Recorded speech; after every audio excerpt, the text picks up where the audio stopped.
Om Swastiastu. Terima kasih sudah bersedia hadir pada acara ini, yaitu diseminasi atau pembahasan dari materi yang saya peroleh pada pendidikan calon guru penggerak anak-anak 7. Jadi materi kita hari ini adalah pembahasan materi apa itu yang kita kenal dengan budaya positif dan juga cara sedikit berbagi. Jadi kita di sini bisa berbagi aksi nyata dari saya apa yang sudah saya lakukan sebagai guru penggerak, calon guru penggerak, dan juga dari Bapak Ibu saya juga harapkan bisa berbagi pengalaman terkait dengan materi yang akan saya sampaikan. Bisa kita mulai Bapak Ibu? Bisa. Masih semangat ya? Masih. Terus yang pertama kita akan bicara tentang filosofi pendidikan Ki Hajar Dewantara. Mungkin hal ini sudah sering kita dengar, apalagi kita selaku guru, nama Ki Hajar Dewantara itu sudah melekat. Nah, yang perlu kita tanyakan, apa sih filosofinya dari Ki Hajar Dewantara? Menurut Ki Hajar Dewantara, pendidikan kita itu adalah ibarat proses berkebun.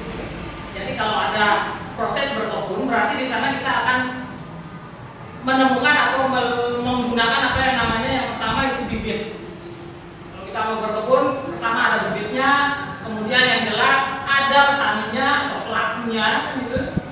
Kemudian setelah ada pelakunya, pasti ada penyiapan lahannya, penyiapan lahan untuk bibit-bibit yang telah ada. Sampai akhirnya dia dirawat, diberikan treatment dan sebagainya sehingga hasilnya sesuai dengan yang diharapkan. Nah, bagaimana dengan kita di pendidikan? Kalau tadi kan di kebun ya, sekarang kita bawa filosofi pendidikan Ki Hajar Dewantara ini ke pendidikan. Benih tadi itu ibaratnya adalah beragam siswa yang datang ke sekolah ini dengan membawa kodrat alam yang berbeda. Mungkin Bapak Ibu sudah paham apa yang dinamakan kodrat alam, itu kompetensi yang melekat pada masing-masing individu. Kodratnya ada yang mau menjadi seniman, ada yang menjadi rocker, ada yang menjadi saintis dan lain sebagainya. Nah, bibit-bibit inilah yang mereka mencari atau masuk ke sekolah sesuai dengan tingkat usianya. Nah, kemudian di sekolah ini kita sebagai guru ini adalah petaninya. Kita harus menyiapkan lahannya. Bagaimana kita bisa menyiapkan suasana belajar yang menyenangkan dari bibit-bibit kita ini, si murid-murid kita yang masuk ini, bagaimana bisa kita kelola, bagaimana kita bisa treatment mereka. Dengan bibit yang sudah berbeda ini, tentu treatmentnya juga berbeda atau berdiferensiasi, sehingga yang diharapkan nanti luarannya adalah mereka-mereka yang lulus sesuai dengan SKL kita. Bapak Ibu tahu SKL kita? Ayo, SKL yang ada di standar pendidikan kita. Yang pertama, lulusan kita harus beriman bertakwa. Yang kedua, apa itu ya? Ayo, bisa hidup bermasyarakat. Yang ketiga, memiliki kompetensi bagi mereka yang ingin melanjutkan ke perguruan tinggi atau ke pendidikan yang lebih tinggi. Itu. Nah, sekarang terkait dengan penyiapan atau menyediakan suasana belajar yang menyenangkan, ini adalah menciptakan sebuah lingkungan positif. Lingkungan positif itu apa, Bapak Ibu? Adalah lingkungan yang saling dukung. Jadi gurunya saling dukung, antara guru dan tenaga kependidikannya dan stakeholder yang lain itu saling dukung, mau saling belajar dan mau saling berkolaborasi. Sehingga inilah nanti kegiatan yang saling ini, saling dukung, bukan saling gontok-gontokan ya Bapak Ibu, yang akan menjadi kebiasaan-kebiasaan baik yang nantinya lambat laun kita yakini akan menjadi sebuah karakter di sekolah itu dan akhirnya akan menjadi sebuah budaya. Jadi budaya yang akan selalu dilakukan tanpa lagi harus diingatkan. Jadi sudah menjadi sebuah budaya lingkungan positif ini. Nah, berikutnya Bapak Ibu masih terkait dengan ini. Sebelum kita masuk ke penyajian berikutnya, kita perlu dulu memahami apa sih yang mendasari kita melakukan sesuatu. Kira-kira apa? Apapun yang kita lakukan, seperti sekarang ini, apapun yang Bapak Ibu, kenapa Bapak Ibu ada di sini pasti ada motivasinya kan? Apakah itu motivasi dari dalam atau motivasi dari luar? Kira-kira motivasinya apa ya? Ingin tahu saya Bu. Ya itulah. Jadi ada motivasi Bapak Ibu. Ketika Bapak Ibu mengenyam atau tersenyum dengan orang lain, mungkin itu ada motivasinya. Saya biar ramah. Mungkin itu internal. Terus-terusan tersenyum ketika kita ketemu dengan orang lain. Ini motivasi dari dalam. Nah, menurut Dian Bose, di sini ada 3 motivasi perilaku. Nah, ini nanti akan terus berkaitan dengan materi di bawahnya. Ada 3 sebenarnya motivasi alasan kenapa orang itu melakukan sesuatu. Yang pertama, menghindari ketidaknyamanan atau hukuman. Contohnya apa kira-kira kalau yang ini? Menghindari ketidaknyamanan atau hukuman supaya tidak dihukum. Contohnya apa itu? Menghindari terlambat supaya tidak dihukum atau tidak dipotong Bu ya? Dipotong. Motivasi 1. Motivasi yang kedua adalah mendapatkan imbalan atau reward atau penghargaan dari orang lain. Ada nggak contohnya? Kira-kira apa? Biar pencitraan baik. Membuat image yang baik di muka orang ya, mungkin penampilannya juga harus wah gitu, karena saya dinilai sama si A. Jadi supaya dihargai. Absen full atau TPP? Ya, absen full kalau Bapak Ibu dulu absennya full. Jadi TPP-nya nggak terpotong, jadi itu termasuk imbalan. Benar? Itu motivasi juga. Nah yang ketiga adalah motivasi yang muncul dari dalam, diri sendiri, menjadi orang yang mereka inginkan dan menghargai diri sendiri dengan nilai-nilai yang mereka percaya. Jadi ini otomatis keluar dari internal kita masing-masing. Ya kan? Bisa dipahami ya Bapak Ibu, yang motivasi internal. Nah kalau di sini mudah-mudahan motivasinya internal. Kita bagi ilmu. Oke.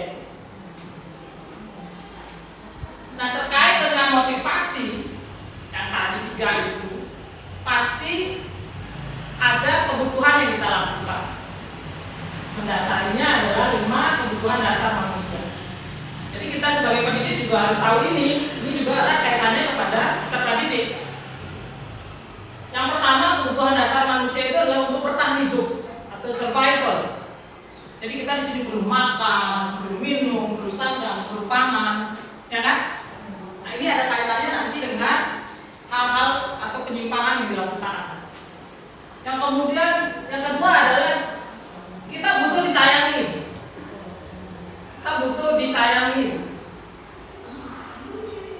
Bukan saya hanya dalam tanda kutip punya pasangan, tapi ketika di kelas itu butuh perhatian misalnya. Itu di rumah dia tidak dapat perhatian, akhirnya dia dibawa itu ke sekolah. Kemudian kebutuhan yang ketiga adalah freedom, punya kebebasan. Setiap orang ingin punya kebebasan.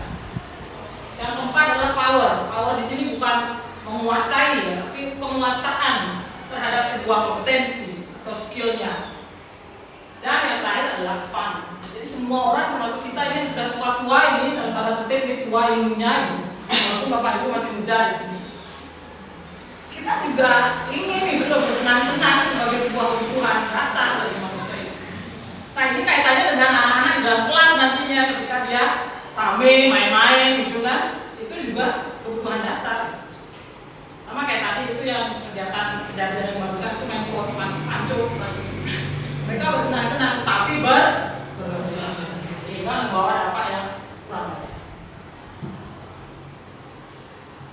Nah ini yang seperti saya bilang tadi, apabila ada kebutuhan yang tidak terpenuhi, yang tidak bisa mereka penuhi dengan cara yang positif, maka akan ada kecenderungan mereka untuk melakukan hal-hal yang melanggar nilai-nilai atau peraturan. Nilai-nilai di sini adalah nilai-nilai kebajikan atau nilai-nilai universal, seperti misalnya disiplin, ketidakadilan, ketidakjujuran. Dia melanggar nilai-nilai seperti itu.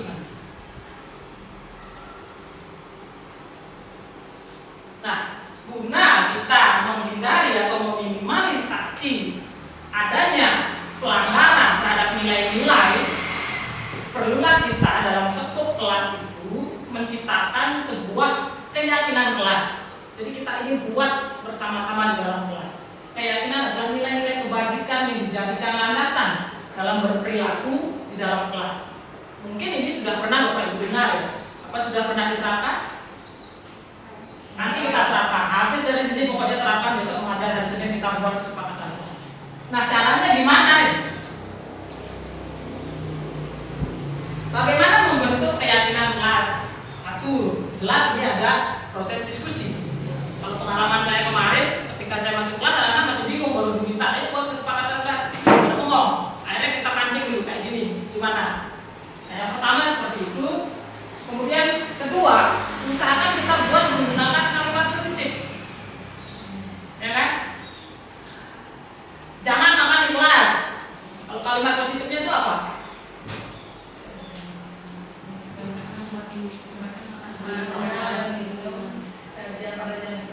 Ya, bisa makan dan minum hanya pada jam istirahat. Itu misalnya. Jangan ente.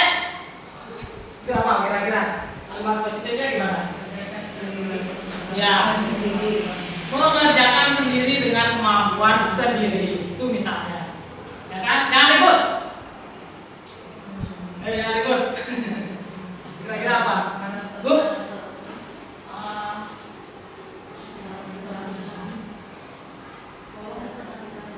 Tolong perhatikan guru ya. Siapa kalau perhatikan ketika ada guru menjelaskan, bisa saja. Kemudian tidak terlalu banyak dan mudah diingat. Di anak-anak sekarang itu kan kalau dikasih sesuatu yang berlebihan itu mereka tidak akan rungu. Dikasih jangan aja lebih dari 5 menit aku pengen udah mekar. Bapak Ibu ya. Ini bukan ini adalah bagaimana, applicable itu bisa diterapkan, jangan mulu gitu loh. Membuat keyakinan pertama anak-anak kelas jangan mulu yang bisa diterapkan. Kemudian memuat nilai-nilai kebajikan yang universal, memuat nilai-nilai kebajikan misalnya respect, ya gitu, bersimpati, oke, berdisiplin dan lain sebagainya, banyak sekali ada nilai-nilai. Ya, saling menolong. Kemudian ditinjau dari waktu ke waktu. Jadi bukan berarti baru sekali buat keyakinan kelas berhenti sampai di situ. Besok masuk kelas dan dikaji lagi, padahal sudah out of date itu misalnya. Dikembangkan dong. Tapi mungkin anak-anak ada yang merasa tidak nyaman dengan keyakinan kelas yang pertama. Ketika kita masuk kelas berikutnya tetap kita sampaikan lagi. Ini loh, apa perlu kita bahas lagi keyakinan kelasnya. Setiap kali kita masuk kelas kita ingatkan. Kalau sudah ada yang melanggar, ingat enggak yang kemarin? Itu keyakinan kelas ya Bapak Ibu. Nanti kita coba saya share sedikit apa yang sudah kita lakukan. Nah, terkait dengan keyakinan kelas, kalau masih misalnya melakukan pelanggaran, itu kan pasti konsekuensinya akan ada hukuman, konsekuensi, dan restitusi. Mungkin dua kata itu sudah familiar Bapak Ibu ya. Hukuman, konsekuensi. Hukuman itu apa ya? Sanksi. Konsekuensi? Akibat sama ya. Hukuman itu juga akibat dari melanggar sesuatu gitu ya. Konsekuensi juga itu akibat. Tapi apa bedanya kira-kira? Ada yang tahu nggak? Guru bahasa ya? Kira-kira apa bedanya hukuman dengan konsekuensi? Bu? Kesalahan itu mungkin nggak bisa dikatakan dalam segi fisik ya. Terus konsekuensinya mungkin lebih ke fisiknya. Non fisiknya, psikisnya bisa jadi. Kita bahas ya. Ada yang lain? Kalau hukuman itu cenderung negatif dan biasanya dari luar. Kalau konsekuensi itu dia menyadari kalau dia melakukan kesalahan, dia salah melakukan kesalahan dan dia tahu bahwa ada akibat negatif. Gitu. Ya. Oke, kita tampung ya. Sekarang ini kalau dulu kita masih berkutat dengan anak salah harus dihukum, anak salah harus dikasih konsekuensi. Sekarang dengan paradigma pembelajaran yang baru, dengan filosofi pendidikan tiada dewantara yang baru, dengan implementasi IKM, salah itu tidak harus dihukum. Ada pendisiplinan positif yang bisa kita berikan kepada anak yang namanya adalah restitusi. Bentuk salah satu bentuk disiplin positif. Nah, ini yang saya pelajari ya Bapak Ibu ya. Mungkin kurang lebih mirip dengan apa yang tadi sudah disampaikan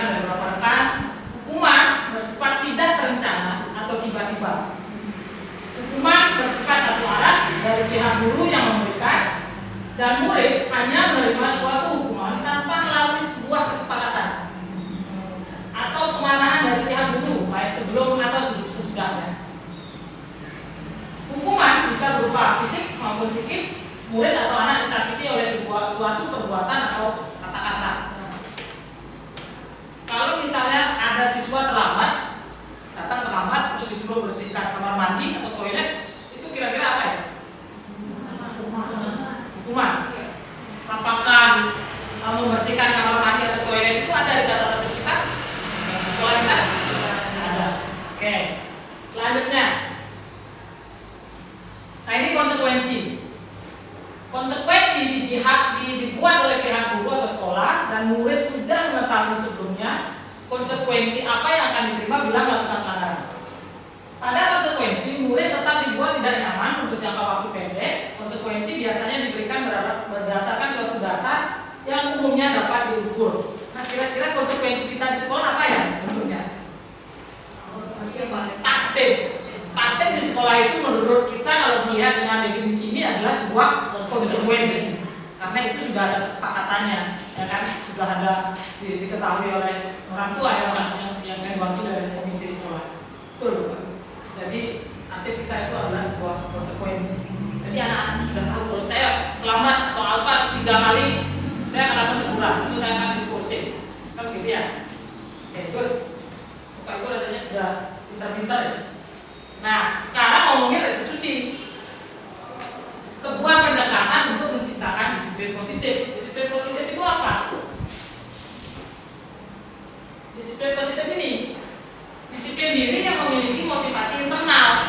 Kalau tadi kan 3 motivasi itu ada 3 kan? 2 eksternal, yang 1 internal. Nah, kalau bisa yang ini, motivasi itu supaya muncul dari dalam diri. Disiplin diri juga mempelajari bagaimana cara kita mengontrol diri, bagaimana menguasai diri untuk memilih tindakan yang mengacu pada nilai-nilai yang kita hargai. Nilai-nilai itu misalnya disiplin, tanggung jawab, atau tepat waktu itu sudah internal mereka. Sudah otomatis mereka lakukan tanpa ada dorongan, paksaan dari luar. Menjaga kebersihan, menolong temannya ketika jatuh, dan lain sebagainya. Itu yang namanya disiplin positif. Nah, kembali ke restitusi, Bapak Ibu. Restitusi ini adalah sebuah proses kolaboratif yang mengajarkan murid untuk mencari solusi untuk masalahnya sendiri dan membantu murid berpikir tentang orang seperti apa yang mereka inginkan, ya kan? Dan bagaimana mereka harus memperlakukan orang lain. Proses menciptakan kondisi bagi murid untuk memperbaiki kesalahan mereka sehingga mereka bisa kembali pada kelompok mereka dengan karakter yang lebih kuat. Jadi restitusi ini lebih pada kita menyerahkan pada anak, kita membantu menggait mereka untuk mencari solusi dari apa yang mereka kerjakan salah. Jadi kita tidak langsung nyata, kayak tadi yang muncul.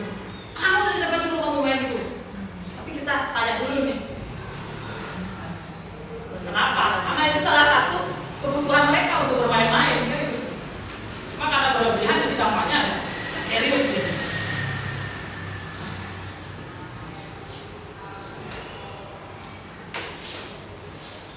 Nah, poin-poin penting dalam sebuah restitusi ya Bapak Ibu. Yang pertama adalah restitusi itu fokus pada solusi. Restitusi fokus pada karakter, bukan pada tindakan. Restitusi itu menguatkan. Restitusi adalah inisiatif dari murid yang melakukan kesalahan untuk berubah. Restitusi adalah proses refleksi dan pemulihan. Restitusi adalah menuntun untuk melihat ke dalam dirinya. Jadi kita kayak lebih pada konseling di sini sekarang. Ya Bapak Ibu ya. Jadi tidak lagi kita main hadik dan lain sebagainya. Bisa dipahami ya Bapak Ibu restitusi, hukuman, konsekuensi dan restitusi. Kebetulan sebelumnya saya memang agak bingung setelah dibaca, akhirnya saya paham gitu. Nah, terkait dengan restitusi ada 5 posisi kontrol. Kemarin saya sudah sempat share ya di grup itu tentang 5 posisi kontrol restitusi yang dalam beberapa video itu ya Bapak Ibu. Yang pertama adalah sebagai penghukum. Kira-kira di sini siapa yang masih memposisikan diri sebagai penghukum di dalam kelas? Artinya suka menghadik, sering ngomong pakai bahasa yang keras, kasar sama anak-anak. Kamu berada kamu sini, kamu baru datang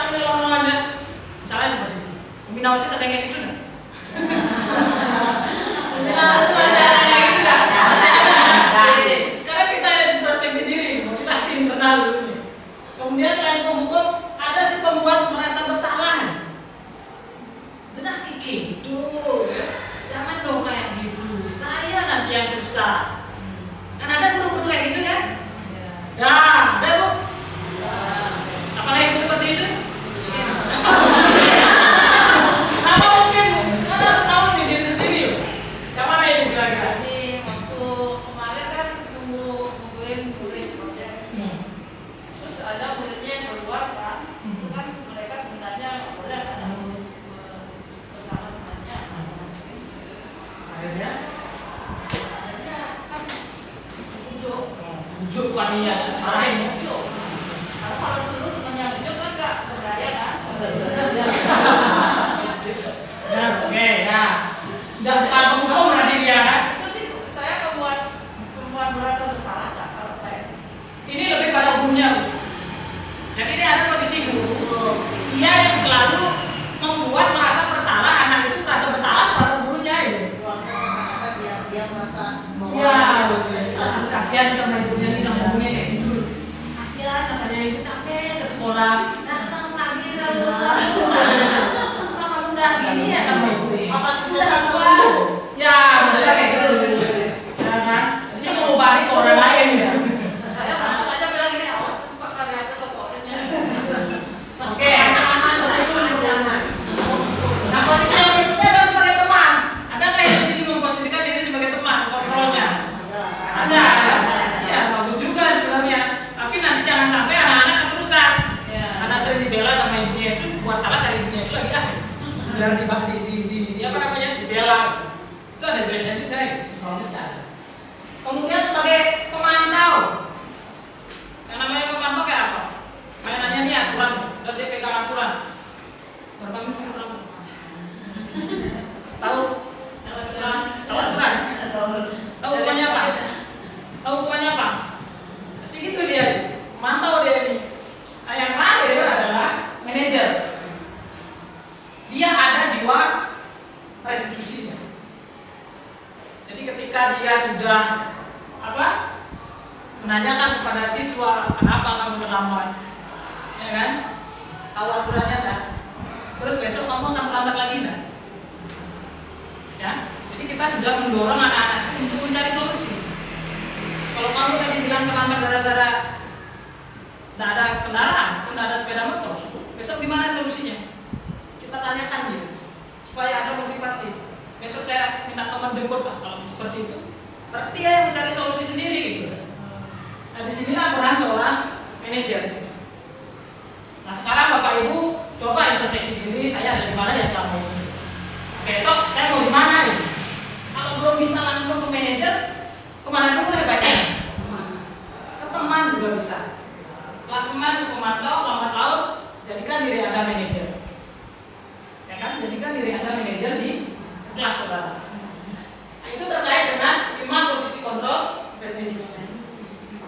Nah, ketika kita melakukan restitusi atau proses kolaborasi untuk memberikan solusi kepada anak itu sendiri, ini ada istilahnya segitiga restitusi. Di mana yang pertama bisa kita lakukan adalah menstabilkan identitas.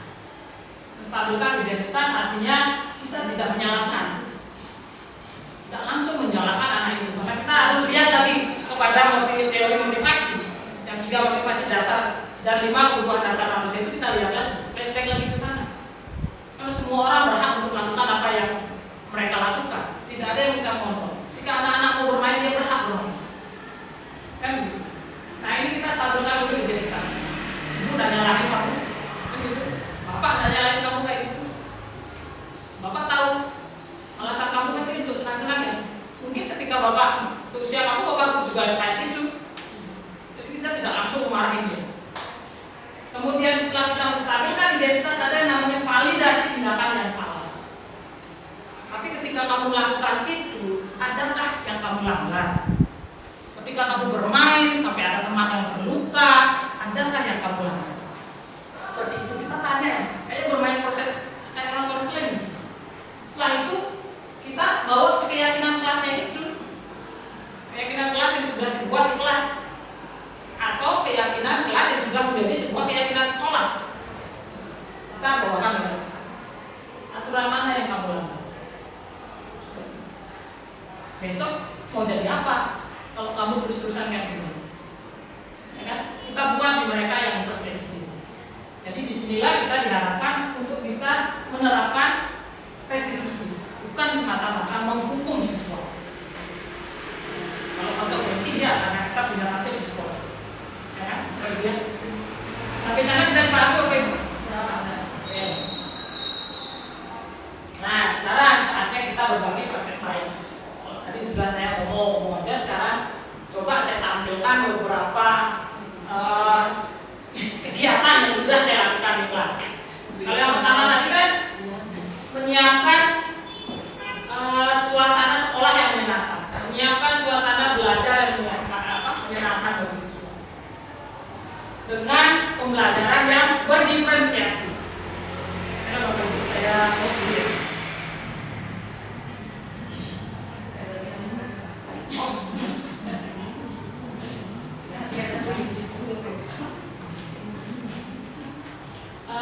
Ini nanti sub-sub yang akan kita bagi, bagaimana membuat keyakinan atau kesepakatan kelas, kemudian pembelajaran berdiferensiasi. Dalam hal ini saya baru bisa melakukan pada produk atau penilaiannya. Kemudian melaksanakan pembelajaran yang menyenangkan, memberikan pelajaran yang bermakna, kemudian praktek segitiga restitusi. Mudah-mudahan masih kuat Bapak Ibu mendengarkan, membuat keyakinan kelas. Jangan ketawain ya, kalau saya ngedengin muka saya. Betul, buat sedikit konsekuensi.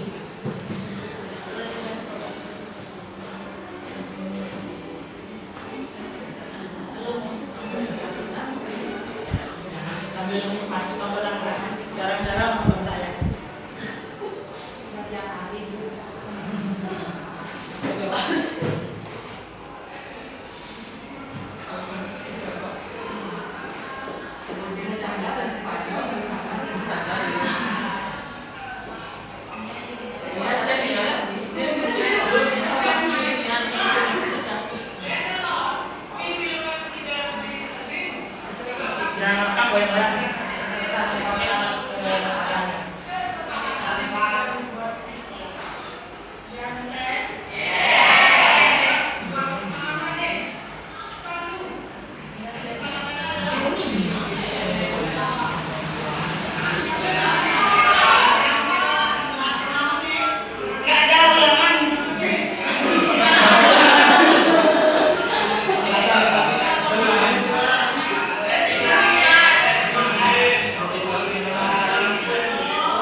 membuat sebuah kesepakatan atau keyakinan kelas.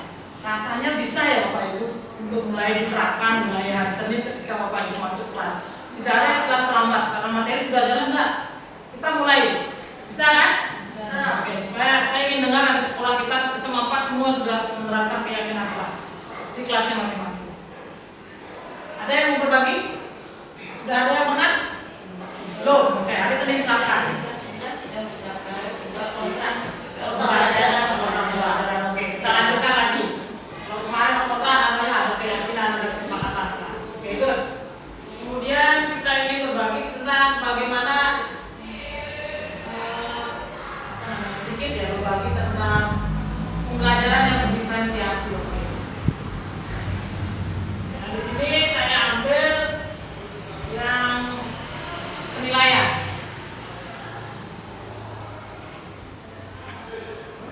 Nah, kemarin sudah sempat saya ngambil nilai Bapak Ibu ya, ini untuk di kelas 12 apa namanya? 12 IPA. Nah, bunyinya kayak begini.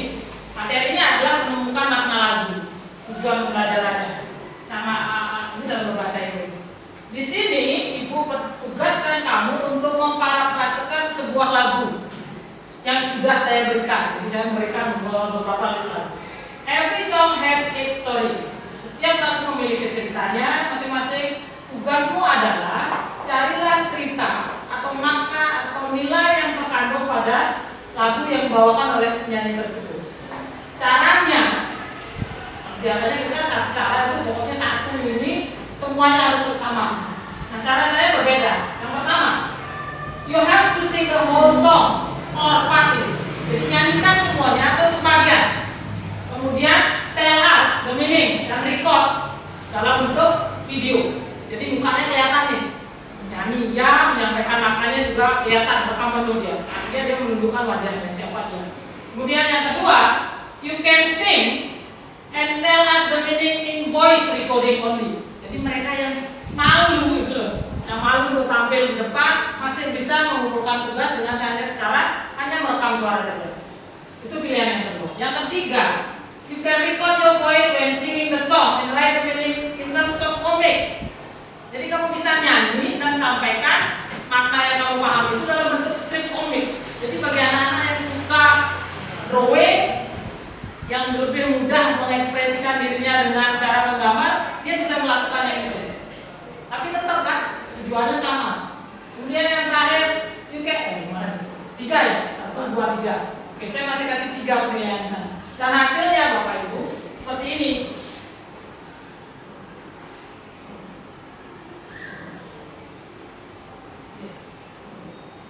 Oke. Hasilnya memang bervariasi. Ada yang suka menonjolkan dirinya seperti ini, ya full body.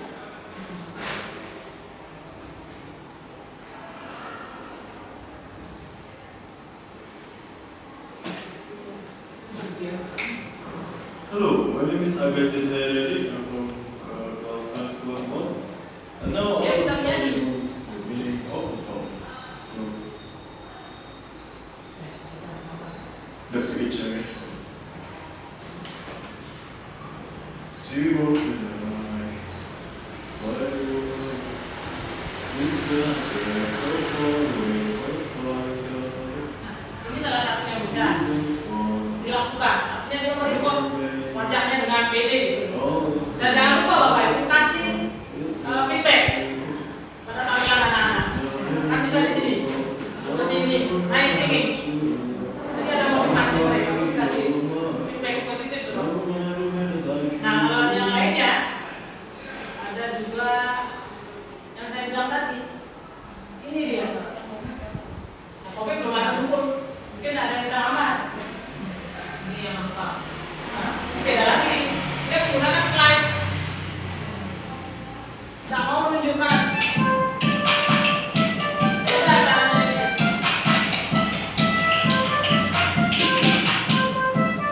Tapi tujuannya pasti pada tujuan pembelajaran, menemukan makna.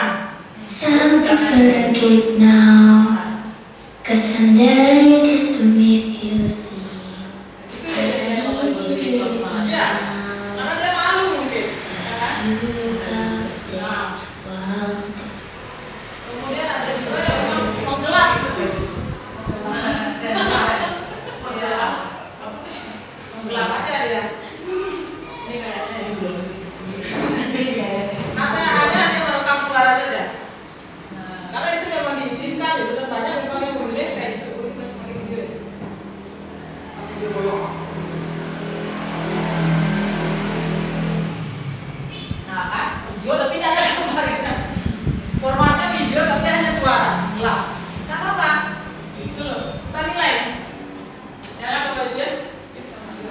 Nah ya, di sini kita bisa berdiferensiasi dari bentuk produk atau penilaiannya. Kalau berdiferensiasi kan ada 3 itu, ada yang dari materi, kontennya, atau dari prosesnya. Kalau Bapak Ibu masih susah di 1, 2 dan ini, silakan ambil ke produknya. Kita belajar cara penilaian itu bisa macam-macam. Sama ibaratnya dengan kita nyuruh anak lewat pasar, ada yang lewat Serire, ada yang lewat Bugo, ada yang lewat Karangasem dan lain sebagainya. Itu akhirnya nyampe tujuannya. Ya Bapak Ibu, kalau belum bisa 3-tiganya, kalau 3-tiganya saya rasa memang agak berat kalau sekaligus dilakukan. Apalagi dengan macam benih bibit siswa yang ada di kelas itu memang sangat beragam. Jadi kita bisa coba ambil penilaian. Nanti silakan Bapak Ibu cobakan di kelas masing-masingnya. Nah, itu terkait dengan pembelajaran yang berdiferensiasi. Kemudian yang saya sampaikan tadi adalah refleksi ya Bapak Ibu. Bagaimana kita bisa memberikan refleksi. Belajar mulai sekarang kita berefleksi kepada siswa kita. Saya juga baru setelah saya dapat pelajar baru saya terapkan. Ini sedikit saya bisa. Ini dia ada maksimal ya.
membuat kesepakatan kelas. Si anak juga bisa menilai bahwa teman di kelas itu sekarang lebih mau memperhatikan ketika temennya tampil. Karena tadi itu habis tampil ke ngomong semua di depan, kemudian mereka mendengarkan. Ada yang mengatakan teman-teman itu lebih respectful. Artinya mereka menghargai siapa yang berbicara di depan karena mereka sudah ingat ada kesepakatan yang dibuat. Jadi ini ada perubahan pula. Kalau dulu mungkin kalau saya utamanya kalau kita ambil nilai itu anak-anak asik dia udah capek ngasih tahu dia sebentar nyambung lagi dia ngapalin dan lain sebagainya. Tapi dengan adanya kita membuat sebuah keyakinan kesepakatan kelas mereka bisa. Ya Bapak Ibu, mudah-mudahan Bapak Ibu berhasil. Jadi ingatlah untuk merefleksi. Barang 5 menit menjelang jam ngasih itu tidak apa-apa refleksi. Ya kan? Jadi anak-anak itu ditanyakan sekitar kesukaan saya maunya apa. Itu bagus. Itu yang kita harapkan.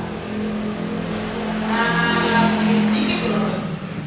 Itu melaksanakan pembelajaran yang menyenangkan, memberikan pelajaran yang bermakna. Ini ada lagi beberapa video bisa saya perlihatkan.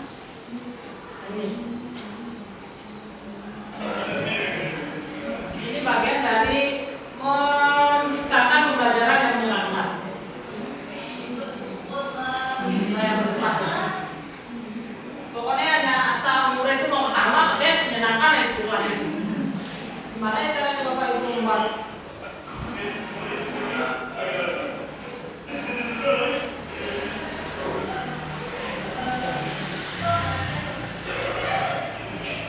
Kita kayak gini pegang tangan, kita ngomong cerita bocor, teman-temannya sudah mungkin dari kelas. Kita lari-lari ngantuknya.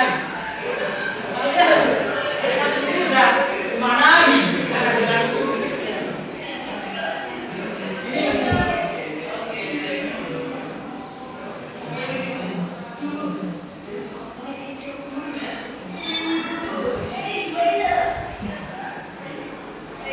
Kalau mereka tidak diam, saya tidak akan bisa ambil suaranya. Dengan hanya kepala merah saja. Masuk. Ini lumayan sepi.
Ini salah satu contoh memberikan pengalaman belajar yang bermakna, yang real, yang memang bermanfaat bagi mereka di kehidupan nyatanya.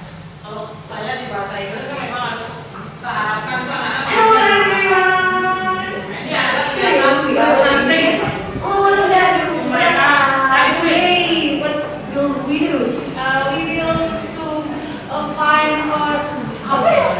story. So in this day we will going to tourist outing in Ulaanbaatar. Yay! Continue the conversation with them, and I hope you enjoy our video.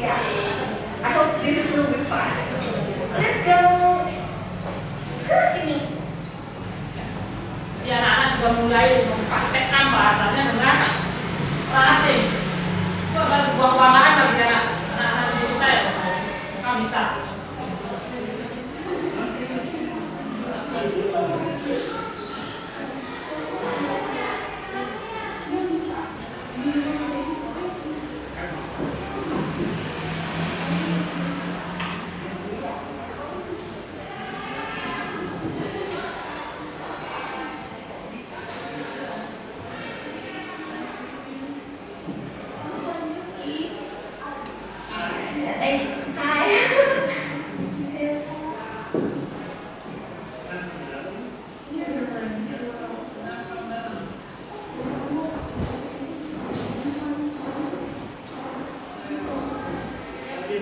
Ya, kurang lebih seperti itu Bapak Ibu. Hal-hal yang bisa saya bagi praktekkannya kepada Bapak Ibu sekalian. Jadi sekiranya Bapak Ibu merasa hal ini baik dan bisa saya terapkan di kelas, silahkan terapkan. Jadi semakin banyak yang bisa menerapkan ini di kelas, jadi semakin bergeraklah sekolah. Apalagi sekolah kita memang sekolah penggerak. Jadi kesannya bukan diam-diam aja, ya sekedar bikin modul saja, tapi tidak. Jadi sebenarnya kita sudah berproses di dalam. Lakukan yang bisa kita lakukan, sedikit demi sedikit, tapi sudah mulai ada perubahan. Saya yakinkan Bapak Ibu kerjakan kesepakatan kelas hari Senin saat mulai pertama kali. Kerjakan dan silakan nikmati. Ada nggak perubahannya? Oke Bapak Ibu, ada yang mau disampaikan sebelum saya akhiri dengan ucapan terima kasih? Ada yang mau bertanya? Sudah? Bu Desa, ada yang ingin disampaikan? Saya sudah belajar mengenai yang di video, tapi jika menurunkan apa sanksinya, misalnya menurunkan apa sanksinya tidak membantu tidak siap dengan belajarnya. Yang akhirnya Ustaz itu 10 kali yang cowok ya cewek bilang sit up aja tuh 5 kali supaya ada reaksi. Apakah itu termasuk positif atau bagaimana? Nah, kalau itu lagi nanti ke hukuman ya, Bu. Ya, sebisa mungkin ya, sebisa mungkin kita usahakan anak-anak itu lari ke restitusi dulu, ke disiplin positif, supaya dia yang mengerjakan sendiri.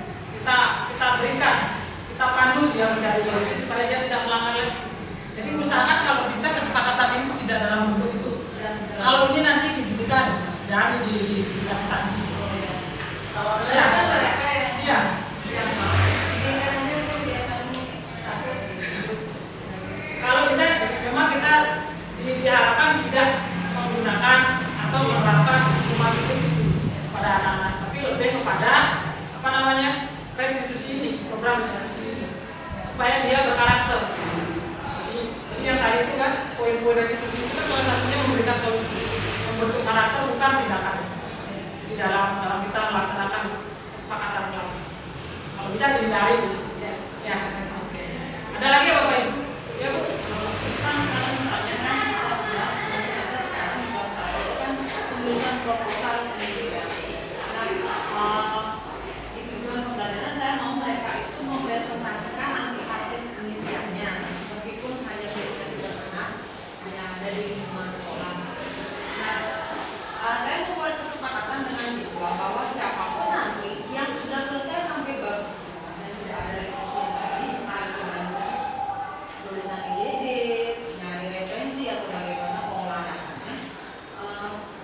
Saya punya kesepakatan bahwa siapapun nanti yang selesai duluan bisa ujiannya berkelanjutan. Terus misalnya kalau misalnya kalian lambat dalam menyusun kan tidak bisa dipresentasikan jadi ujiannya atau ulangannya di apakah itu masuk isi? Itu berdiferensiasi dari waktu kan.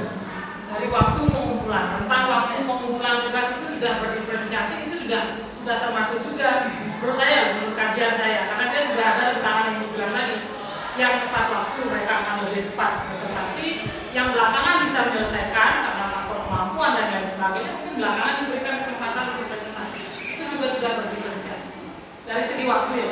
Tapi dari segi produknya mungkin masih sama ya, sama-sama harus presentasi. Nah, mungkin kendalanya yang di sana. Saya ini Airpost mau di depan nih, apa nggak boleh direkam di rumah? Presentasinya boleh kan direkam di rumah. Itu supaya lebih berdiferensiasi. Jadi kita bisa memfasilitasi anak-anak yang memang tidak pede atau belum siap untuk ngomong di depan teman-temannya. Dari rumah sudah siapnya kurang ini sudah sangat bagus, ketika di depan itu sudah mulai nervous lagi, lagi nggak siap lagi. Sama kayak kita kan, tidak semuanya berani berdiri di depan. Kan seperti itu. Terus untuk penilaiannya gimana Bu? Nilainya Itu sama nggak standar penilaiannya yang presentasi depan teman-teman? kita kan punya rubriknya. Yang dinilai apa ya nih? Dalam setiap kita membuat atau menilai sesuatu, pasti kita buat rubrik. Kalau rubrik presentasi pasti berbeda dengan rubrik menulisnya, ya kan? Ketika ada presentasi, performanya mungkin berapa poinnya.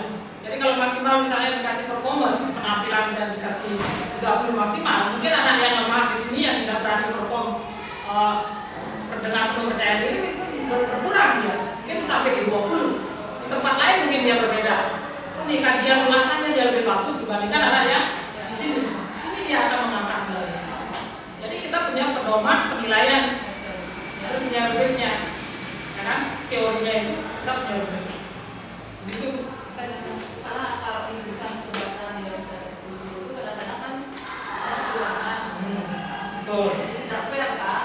Karena dia bisa membaca teks dan sebelah ini. Nah, disitulah kejelian si ibunya atau gurunya melihat. Karena kita kan tahu tuh ketika dia presentasi dari video tuh dibaca dan tidak itu kita tahu. Kita tahu juga dari gerak-geriknya. Itu kita berikan lagi ke gurunya. Akhirnya takutnya semua milik video. Karena mereka merdeka belajar gitu. Saya senangnya lewat ini gitu. Apa-apa. Pasti ada yang berani presentasi. Kayak tadi saya kira semua akan untuk wajah. Karena saya berikan kesempatan untuk wajah rekam suara. Ternyata banyak, ada beberapa yang berani ambil. Karena memang beda-beda ya motivasi. Berani anak-anak bibirnya juga sudah memang beda. Oke, bagus sekali pertanyaannya. Ibu, ada lagi? Bisa ya, paham ya? Bisa. Kalau sudah kita akhiri pertemuan ini dengan ucapan terima kasih Bapak Ibu sudah meluangkan waktunya untuk mendengarkan sedikit apa yang kami dapat di pendidikan program guru penggerak ini. Semoga depannya bermanfaat dan saya juga pesankan Bapak Ibu yang masih memiliki masa kerja yang cukup ya mudah-mudahan silakan untuk bergabung. Jangan ragu, tidak terlalu susah.